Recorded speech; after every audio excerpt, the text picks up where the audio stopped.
সম্মানিত দর্শক শ্রোতা, পরম সৃষ্টিকর্তা যিনি অসীম দয়ালু, শুরু করছি তার নাম। আজকে একটা বিষয়, বাহ বাহ, সাবাস বাংলাদেশি, সামনে তোমাদের আরো অনেক করণীয় আছে।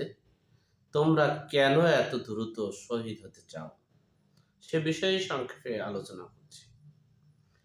দেখেন, জুন জুলাইয়ের পর গণ অভ্যুত্থানের মাধ্যমে যে ছাত্র জনতার সরকার, অন্তর্বর্তীকালীন সরকার, সে অন্তর্বর্তীকালীন সরকার এই 6 মাস দেশ পরিচালনা করেছে।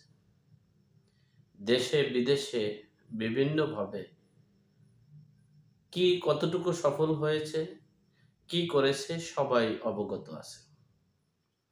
দেখেন, 5ই আগস্ট শেখ হাসিনা পালিয়ে যাওয়ার পরে এই দেশে অনেক অগ্নিকাণ্ড হয়েছে, হত্যা হয়েছে, গুম হয়েছে, রাহাজানি হয়েছে। শেখ হাসিনা একটা অডিও বক্তব্য দিবেন,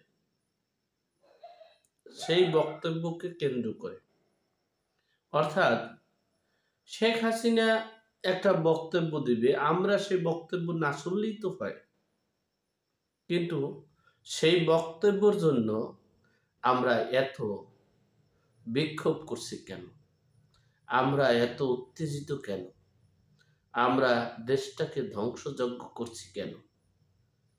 যাই হোক, সে বিষয়ে একটু বলি। দেখেন, 5ই আগস্ট এর পর 6 মাস পর 5ই ফেব্রুয়ারি 8টার সময় যে মিডিয়ায় মাধ্যমে যে বক্তব্য দেওয়ার কথা শুরু হওয়ার সময় ছাত্র জনতা অর্থাৎ বিপ্লবীরা, সাবাস বাংলাদেশিরা, তারা সেই ধানমন্ডির 32 নম্বরে এবং বিভিন্ন জেলায়, খুলনা, বাগেরহাট, বরিশাল, চট্টগ্রাম, কুমিল্লা সহ বিভিন্ন জায়গায় তারা যুক্ত হয়েছে।